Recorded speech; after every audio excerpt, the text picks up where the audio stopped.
Bom dia, Tião Prado, bom dia para você que acompanha a TV Web Ponta por Informa. Vamos lá com as informações esportivas, né? Com esse tempo seco, garganta um pouco debilitada, mas vamos lá, né? Vamos falar de Campeonato Paulista que terminou no sábado e vamos falar de Campeonato Brasileiro que começou neste final de semana. Jogos importantes aí nós tivemos pelo Campeonato Brasileiro da Série A, Campeonato da Primeira Divisão. Mas antes vamos falar um pouco do Campeonato Paulista, né?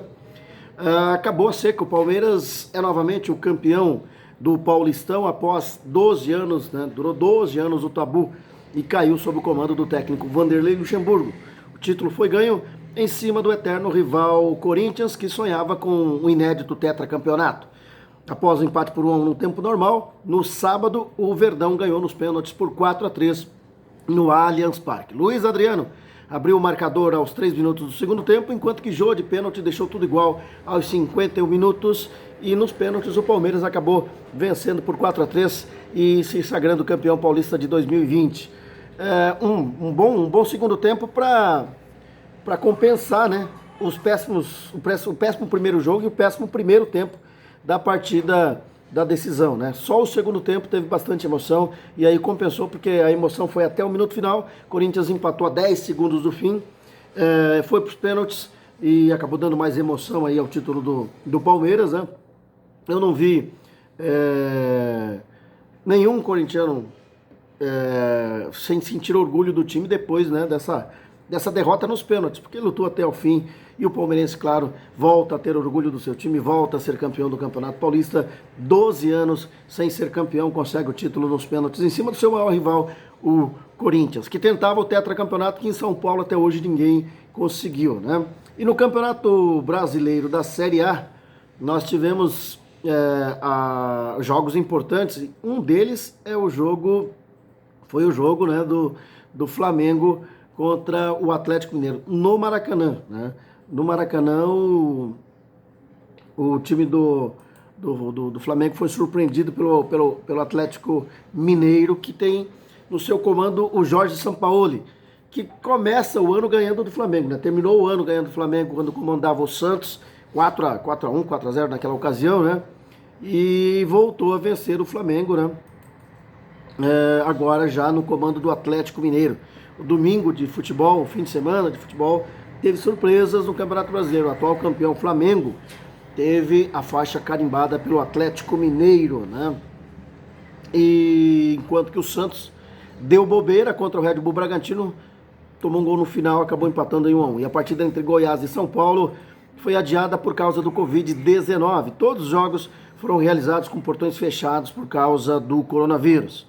Na estreia do técnico Torrente, substituto do Jorge Jesus, o Flamengo foi surpreendido pelo galo de Jorge Sampaoli em pleno Maracanã. Felipe Luiz fez o gol contra aos 23 minutos do primeiro tempo. A partida foi movimentada e o Atlético soube segurar o resultado positivo no Maracanã, fora de casa, né? O Atlético mostrou certos vacilos, mas o resultado é grande, né? Porque ganha do atual campeão fora de casa. Enquanto que o Flamengo vai tentar a recuperação contra o Atlético Goianiense na quarta-feira, o Galo também, né? Vai receber vai jogar em casa dessa vez e vai receber o Corinthians no Mineirão no mesmo dia. Na Vila Belmiro, o Santos até saiu na frente com o gol do Marinho, mas levou o empate do Red Bull Bragantino. Claudinho fez 1-1, né, aos 47 do segundo tempo. O campeão da Série B e do Troféu do Interior de São Paulo, o RB Braga, não jogava a elite nacional há 22 anos. O Bragantino já foi vice-campeão brasileiro, né? Quando foi comandado pelo Carlos Alberto Parreira em 1991, foi a final contra o São Paulo, né? Perdeu para o São Paulo, naquele time que era a sensação do início dos anos 90 aí, do interior de São Paulo.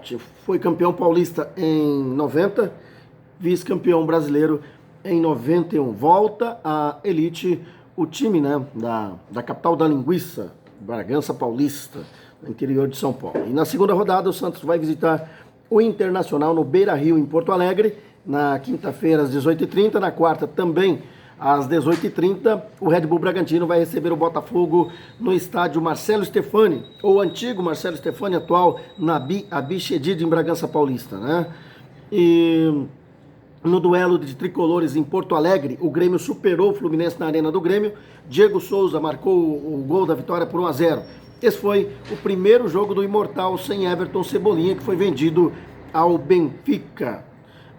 Antes mesmo da abertura do Brasileirão, no sábado, a Confederação Brasileira de Futebol adiou 3 jogos envolvidos em finais de estaduais. Bahia, Palmeiras e Corinthians tiveram seus jogos adiados contra o Botafogo e o Vasco. E o Atlético Goianiense também teve seu jogo...